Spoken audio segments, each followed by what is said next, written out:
Hi guys! So ayun nga, after namin mag-Taytay Tiangge ni Kisha, ay dumiretso naman kami dito sa SM Taytay para bumili ng kanilang bags and school shoes. So habang inaantay namin sina Dada, Kiana, and Kaylee, nagmerienda muna kami dito sa food court and nag-pizza lang kami.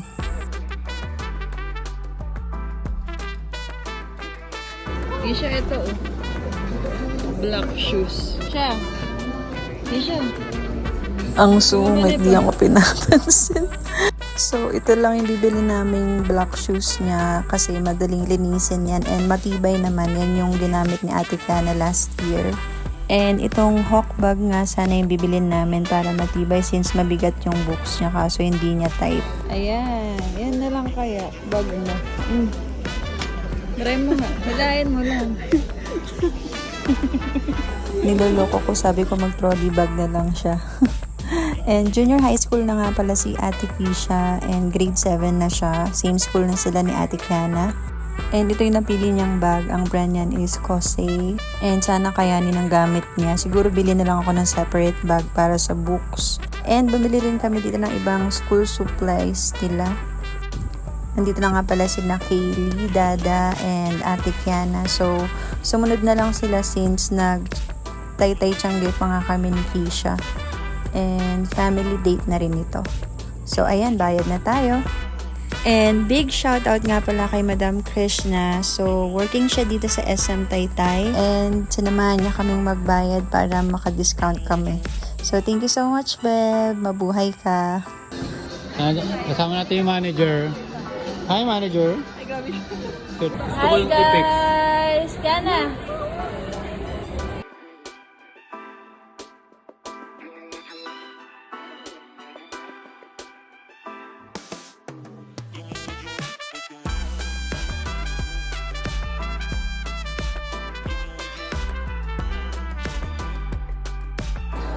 Ayan ka, ang kulit mo. Tinanggal mo pa yung kamay, ha? Ayan, nakita na niya yung crush niya. Crush mo ba yun, ha?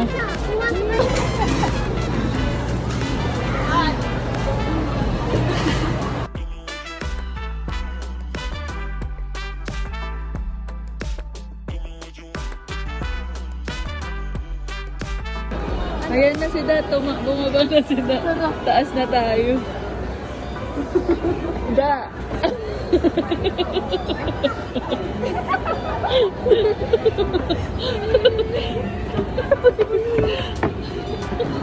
Sud.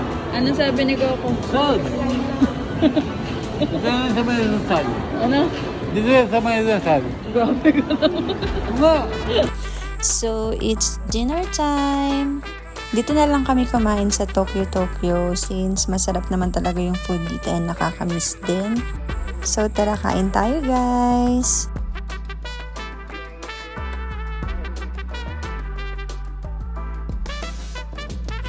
Gusto ko lang mag-thank you kay Lord kasi hindi naman namin nagagawa yung mga ganitong bagay before. Kaya sobrang thankful kami kay Lord kasi binigyan niya kami ng chance na maging maayos yung buhay namin, mabigay yung mga pangangailangan ng mga anak namin, and mabigyan sila ng quality time like this.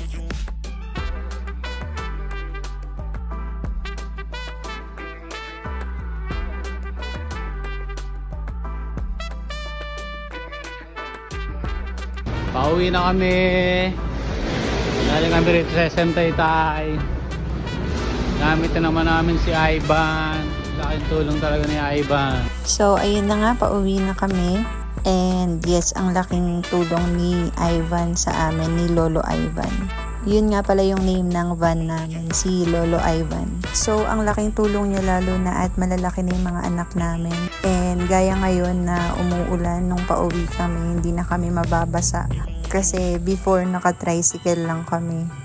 And nakatarapal lang. And hindi maiwasan na mabasa yung mga bata.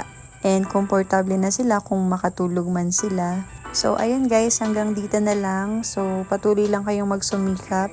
And wag na wag kayong makakalimot sa itaas sa lahat ng blessings na natatanggap nyo. Maliit man yan o malaki. So, hanggang dito na lang guys. Thank you again for watching. Bye-bye!